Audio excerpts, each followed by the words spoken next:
Rated M for mature. Audio is everything.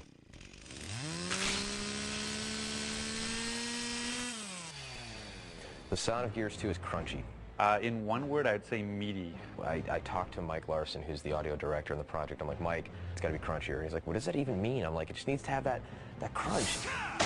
See, we're close. He likes crunchy, I like meaty. I think being meaty and crunchy is really the same idea of really pushing the sounds, to their ultimate potential. It's like the world. It's heavy. It's grounded. It's substantial. You can't have thick characters, big monsters, heavy environments, grounded environments, and have tinny, light sounds. They have to carry their own weight as well. It needs to hit, it needs to have punch, and it needs to just deliver and solidify what the entire experience is. For Gears of War 2, we ended up re-recording almost all of the audio. I think about 85% of the audio is new. We recorded all new weapons, all new ambience, all new voiceover, and all new music. The Lancer sound effect is new, it's punchier. The Hammerburst has an all-new sound. Even the bullet impacts have been punched up. In keeping the world of Gears very grounded and heavy, we wanted to make sure that the weapons were very tangible and bullet-based.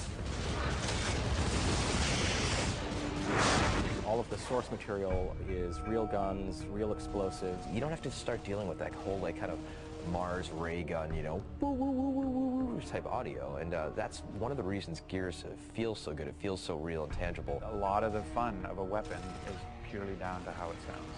It's about that feedback mechanism, about the rumble in the controller, but that sound is what really sells it to you.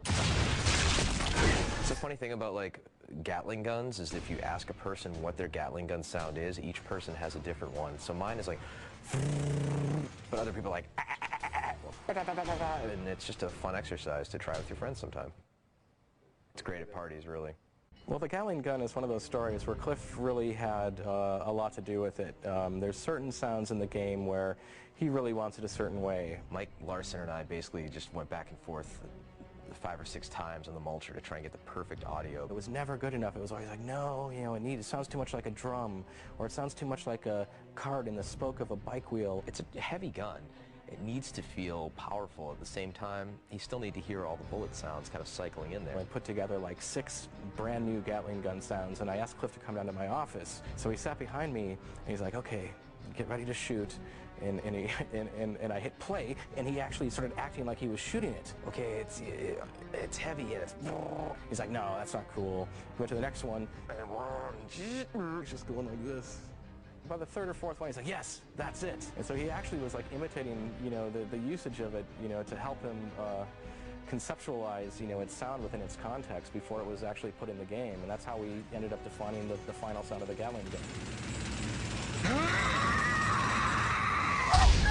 Baby, this train runs on time! I love the voiceover recording process.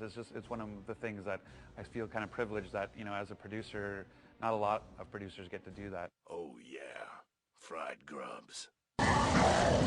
The Locusts are actually voiced by, normal, regular voice actors, and they do really great monster voices. But what's amazing to me is that they have almost complete control over their phlegm in their throat. In addition to the vocal tonality, there's...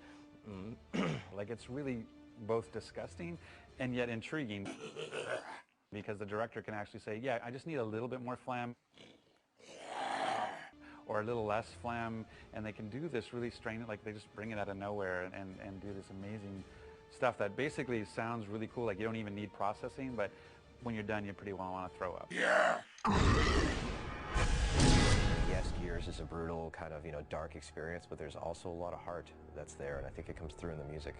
When you have a theme like Hope Runs Deep, you definitely are trying to incorporate that into the music and trying to have that sort of, it can't be depressing, it has to have its upbeat, patriotic moments, it's sort of, driving battle tracks and those sorts of things. So you definitely want to have that carry you through, that you feel like you're fighting the good fight, and that you want the music to bring you along on that trip. Scoring for Gears is a lot different than scoring for a film. We were fans of Steve Jablonsky's work, from his work in Transformers as well as his work in Texas Chainsaw Massacre, and he's a very prolific A-list Hollywood musician. The score for Gears of War 2 is cinematic in respect of the instrumentation I chose to use. You can do effects with the orchestra where you can't tell, is that an orchestra or what is that? You know, depending on where the string players place their bows on the strings, or you can just have them, you know, they don't like to do this because it ruins their instrument, but you can have them banging on their instruments, making cool noises. There's that whole factor when you get Goosebumps that you can't force, you can't fake it.